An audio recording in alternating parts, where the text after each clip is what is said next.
Another Inside Carolina podcast. I'm Joey Powell, Inside Carolina, part of the On3 network. That is new. If you have not subscribed yet, make that happen. On3 is running a lot of amazing specials right now for new subscribers. I think it's $1 for 3 months. And if you can't find a dollar around your house, even in this economy, you got bigger problems. I am joined today by UNC volleyball coach Mike Schall. Mike is entering his third season piloting the Tar Heel volleyball squad.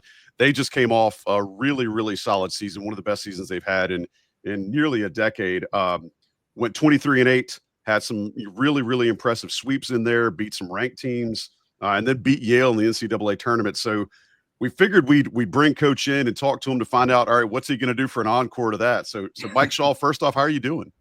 Doing great, Joey. It's exciting around here this time of year. A lot going on around campus, students moving in, women's soccer starts tonight. And we have a great group of kids in our gym that have been training hard in Carmichael and just making progress every day. And so we're excited to get our season started. But we've made great progress and we're hungry for a little bit more this year.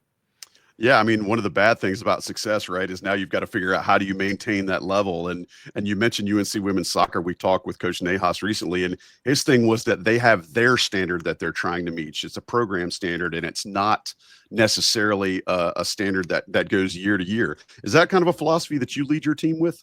Yeah, no question about it. We have a saying in our locker room within our team that's really important, and it's love each other, love the game, and love Carolina. Everybody wants to win, and we're no different. And that's the expectation here, and that's the expectation in our gym as well. But how do we do it? How do we do it on a consistent basis? Well, we need to recruit kids who care a lot about each other. And we have 17 kids on our roster. And last I checked, unless the rules are changing, we're allowed 6 on the court at a time. So that means we have a lot of great players on our roster that aren't on the floor at any given time. So if we don't care deeply about each other and the success of each other, we're in for a long season. And we also are intentional about recruiting kids and developing players who just love the game. And it's not a perfect game. A lot of mistakes involved in the game, but how do we answer that? We keep coming back for more, challenging ourselves in different ways to get better at all aspects of the game. And when kids don't love to play volleyball, this is a tough place for them because we do it a lot and we do it at a high level and we have high standards with how we want to do it. And then finally, loving Carolina. What a privilege it is to represent the University of North Carolina as the volleyball coach, and our players understand their responsibility in that as well.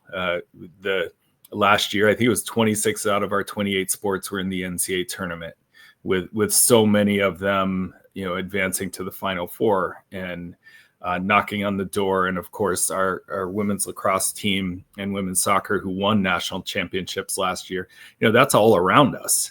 And so what a great place that we get to do all of that at. So I think our standards are really tied into what we value as a program. And that's a big part of it for all of us. I love that mantra or philosophy that you guys have. And I think you make a great point about how you identify talent. I want to get to that a little bit later. But what's your biggest takeaway from last season, right? Obviously, you lose a couple players, and each team, I've learned from talking to coaches, each team is different, has a largely different identity. So I would ask you, what was your biggest takeaway looking back on last season and the success you had? And is there something you can extract and bring forward? Yeah, we just had we had a strong group of leaders last year who I think again, everybody wants to win. And I think last year's group really started to believe that, hey, we're an NCAA tournament team, something that not everybody's a college volleyball expert, but nearly every school in Division I has a women's volleyball team. And so to get our tournament field is just like men's and women's basketball, 64 teams. And to fight to get into the tournament is it's a difficult battle. And so much of it for our group last year, we had some good early season wins. We beat Michigan and Michigan State. The Big Ten is a strong volleyball conference, so any wins against Big Ten teams are solid wins. And I think as the year went on, we started to believe it. We had a couple great 5-set wins against Miami and Florida State at home last year. And I would say last year's lesson was win the matches you're supposed to win. And that's exactly what we did. And I think what we are challenging ourselves with as a staff this year is let's win some that we're not supposed to win on paper. And we were picked to finish 5th in the ACC, and I have no opinion on it. Last year, we were picked to finish 10th in the ACC, and we ended up 5th. So I told the team when it came out, I said, I'll talk as much this year about being picked to finish 5th as I did last year about being picked to finish 10th. It's 100% irrelevant. It's people's opinion, and we don't spend a lot of time on other people's opinion. But I think last year's group was mature in their approach to competition. They were ready to play every night. And in our conference, I mean, it's brutal. Louisville, Pitt, Stanford, SMU, Georgia Tech. It's a gauntlet in the ACC in terms of volleyball teams. So we want to take care of business. We want to be prepared to win every match. And the more experience we have playing teams at the top of the conference, the better it makes us. And that's really our goal, is to continue to grow as a program. So now we're in the conversation every year to be not just in the NCAA tournament, but let's get past the first weekend. Let's get to the Sweet 16. Let's go to the Elite Eight. Let's get to a Final Four. And that's what this group is hungry for. And I think last year's group set an outstanding foundation for what the expectations are. Do you feel like you've got enough returning players that might be able to keep a good solid through line there that can kind of take that stuff that they learned, step up into the leadership roles and maintain the standard that you all have set for each other? Yeah, we have a great mix of, I think this is going into my 3rd season. I feel like we finally have a little bit of roster stability, if that is even possible in college sports right now. But we have 7 new faces in our program, between 2 freshmen and 5 transfers who came in. But we have a returning core that had significant time on the court, but also like significant time in leadership roles. Maddie May's going into her 4th year. She's been through coaching changes, players transferring in. She's been through it all, and she's been such a rock for us. And Zoe Barrett, who is our other captain, saw a lot of time last year, and being a setter for our team, there's inherent leadership qualities in that. So I think those 2 are very capable of it. We have some other returning players. Safi Hampton was voted preseason all ACC, and that's very deserving. She's put in some great work in the offseason. Chelsea Thorpe is another returner, so she had significant experience last year. And we have a great group of freshmen and transfers who came in as well, who are ready to contribute. So we're excited to get rolling. Jackie Taylor was all ACC freshman team last year, and her trajectory is going straight up because she came in not having played a ton of volleyball, and she's a fast learner and a hard worker, and it's going to be fun to see where she goes this year.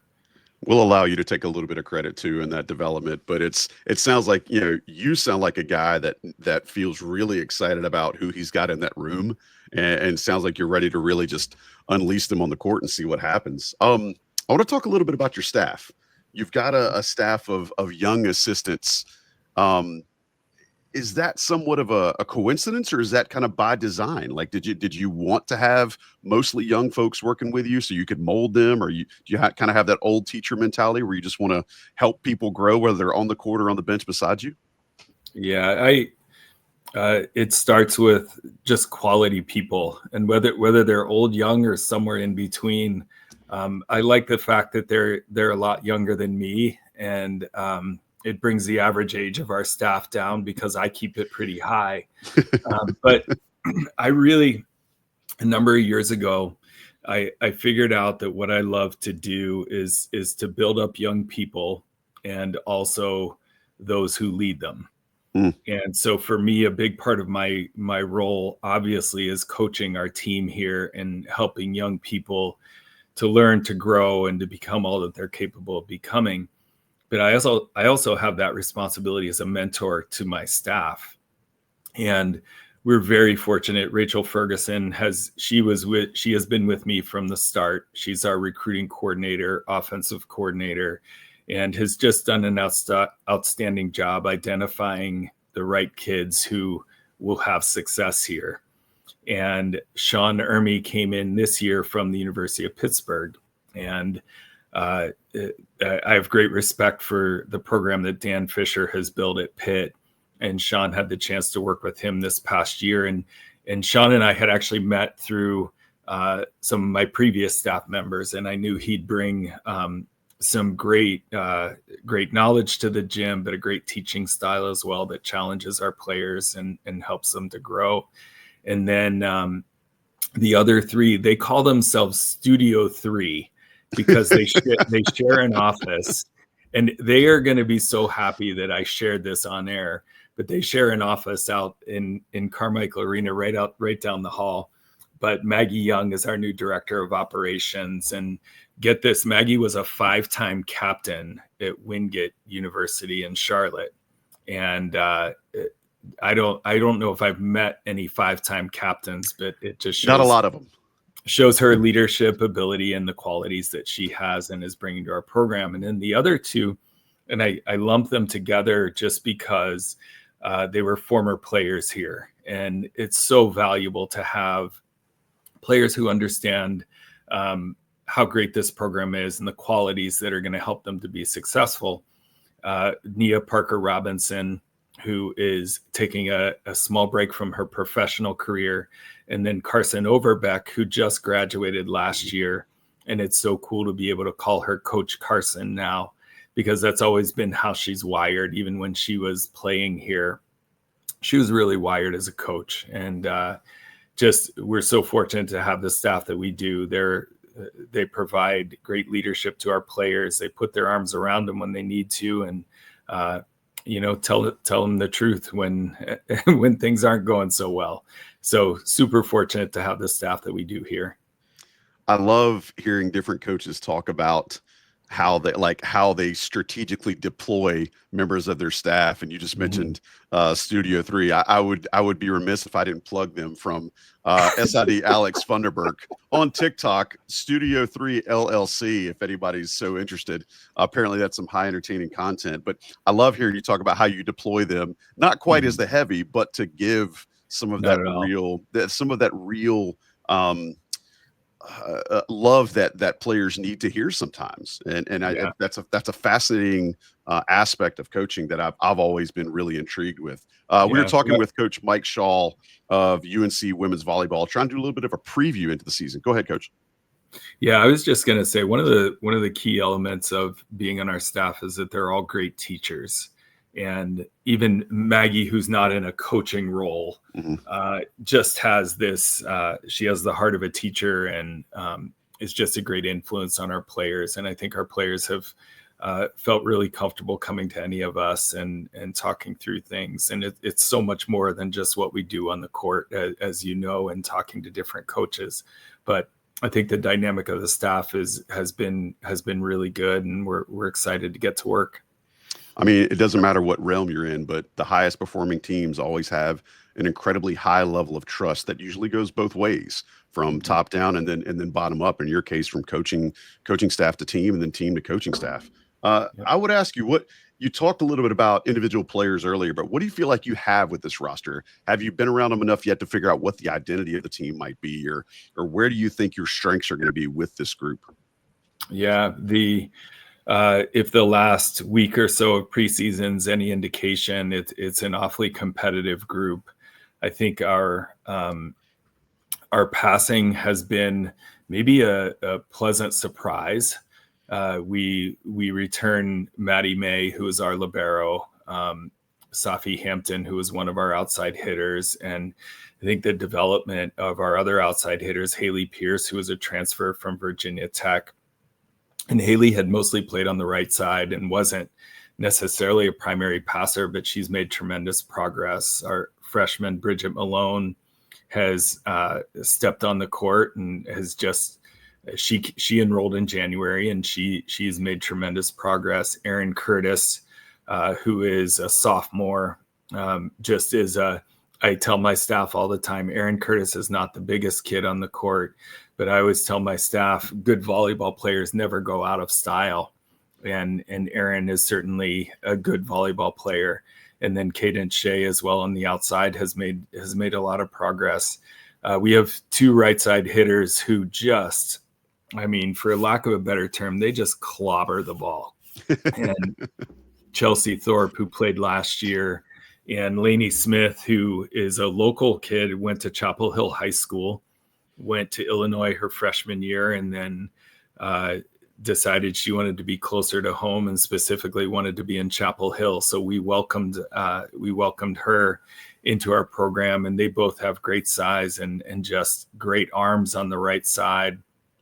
Our setting trio has been fantastic. So I think offensively we have a number of different weapons. We can score in a lot of different ways. I think the thing that has gotten really solid over the past few days has been our block and defense, and which we've shown the ability. Our middles are working hard just to slow down opponents, but I think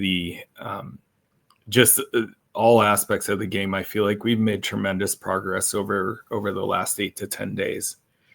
Yeah, something you mentioned earlier too, Coach. I'm hoping you can elaborate on a little bit for me. You talked about the individual, players and where you guys got it. You had two freshmen, you've got some transfers coming in. Explain to us a little bit how you identify and recruit talent. Every program has their own niche. You mentioned earlier kind of the culture that you're building, but if you could speak to a little bit of how you, as an individual coach leading a staff, how do you identify and recruit talent to Chapel Hill? Yeah, one of my mentors told me one time, he's like, always recruit kids that you're going to want to coach for 4 years. And the character of the kids, the quality of people that we recruit, I don't get wrapped up in how tall they are, what some recruiting service says their ranking is in the world of volleyball. We have that too, just like a lot of other sports. We pay very little attention to that. We want kids who understand what it takes to be successful, are willing to work.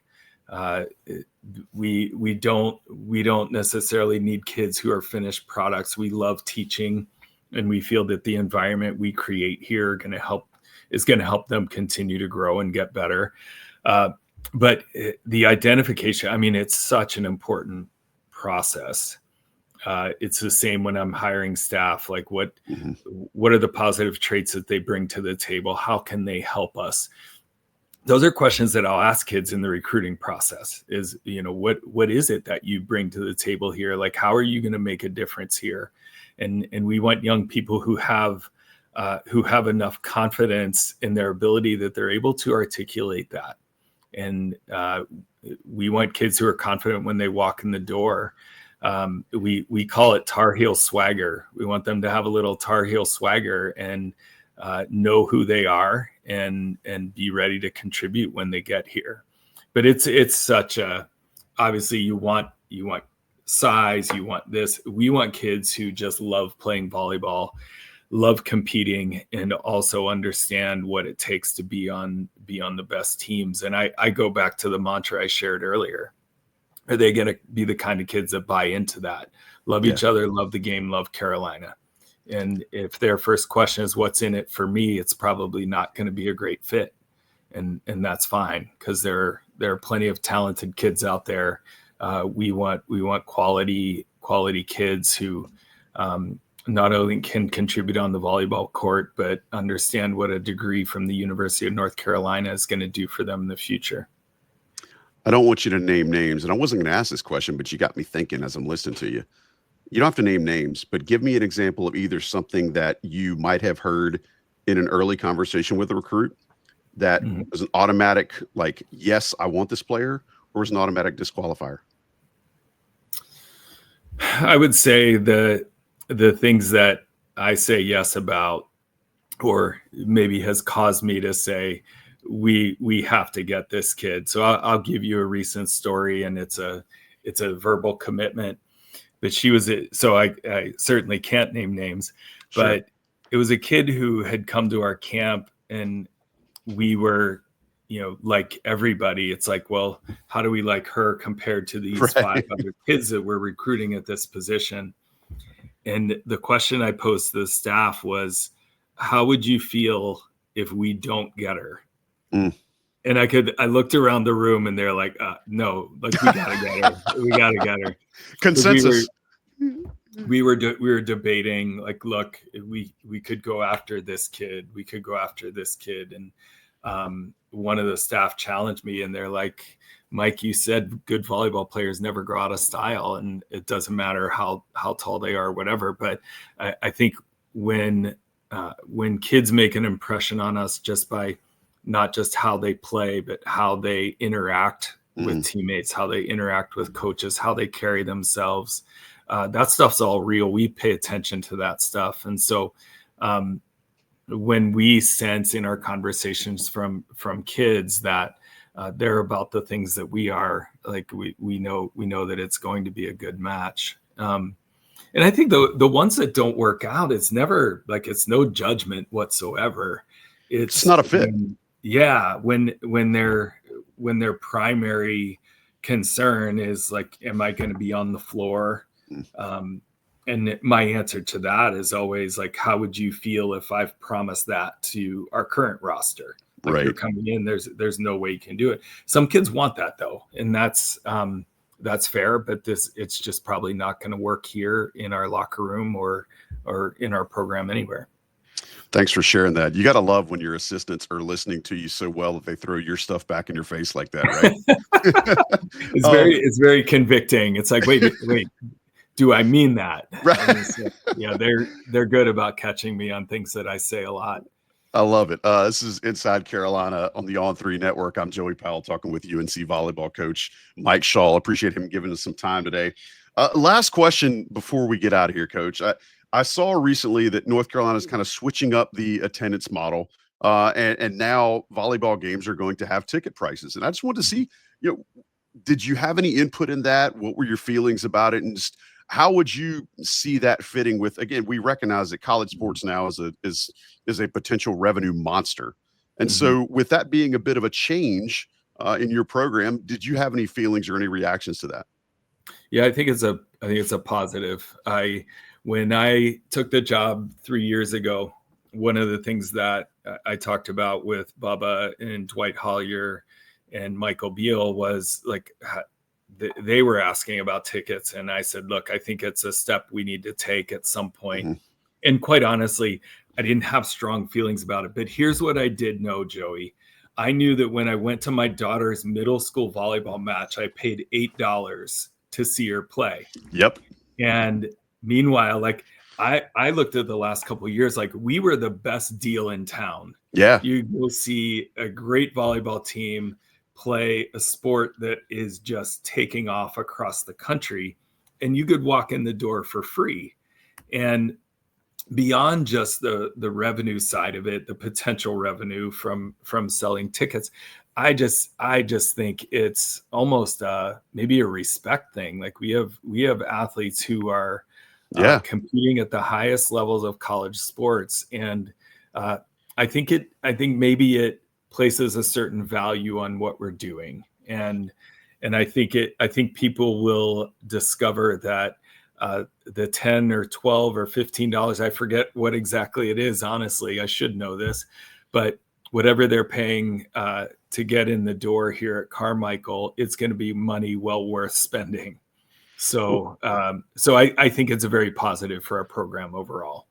I love that. And it's one of those things too, where like, what is your inherent value? And everything that you've mentioned about this program and looking at the trajectory of the team and the values that you guys are instilling in these young ladies and these players and what you're trying to build in the locker room, I would say that that's probably still a pretty strong value for anybody who wants to come to Carmichael. So Yeah.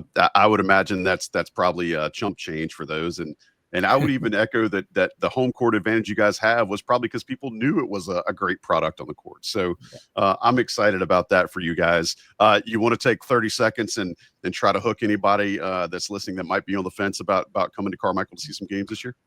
Well, I think all I need to do is talk about the people in our locker room and the people who represent Carolina that are on the volleyball team. They're an incredible group of kids. Everybody they interact with is blown away by not just their ability or their competitiveness or their athleticism. It's about the kind of people they are, and everybody who interacts with our team has the same feedback. And we're proud of the work we're doing. We're hungry for more, and we're excited about the season ahead. So we look forward to seeing everybody in Carmichael Arena this fall. Well, Coach, you got me fired up. I'm getting ready to jump off of here and go get some knee burns and work on my bumping. But I appreciate you making time for us, and want to give a special shout out to the many fans of Inside Carolina who are volleyball fans. They sent a couple of question suggestions, and we floated a couple of them at Coach tonight, and he was gracious to answer them. But again, check the schedule. It's out now. You can see when UNC Volleyball plays this year. It is a great deal. And if you're, if you've got an issue with ticket prices, which I can't imagine anybody would, just know that you're actually reinforcing a really, really solid culture and a strong team that is absolutely on the rise in a sport that's got great trajectory right now. But Coach Mike Schall, we appreciate you making time for us. Want to give a special thank you to Johnny T-Shirt for sponsoring us right there on East Franklin Street in Chapel Hill. JohnnyT-shirt.com. Use the promo code on the Inside Carolina premium message boards. You can get that extra 10% off. So maybe you want to swing by before you head to Carmichael, get you a new UNC volleyball shirt so you can rep the team properly. And we would appreciate it. And I know Coach Schall and his squad would appreciate it as well. But I want to give a special thanks also to Alex Funderburk for helping to coordinate this. We appreciate Alex and all his SID work. But until next time, this has been another episode, UNC Volleyball Preview, Inside Carolina podcast for the On3 Network. I'm Joey Powell for Coach Mike Schall. We will talk to you very, very soon.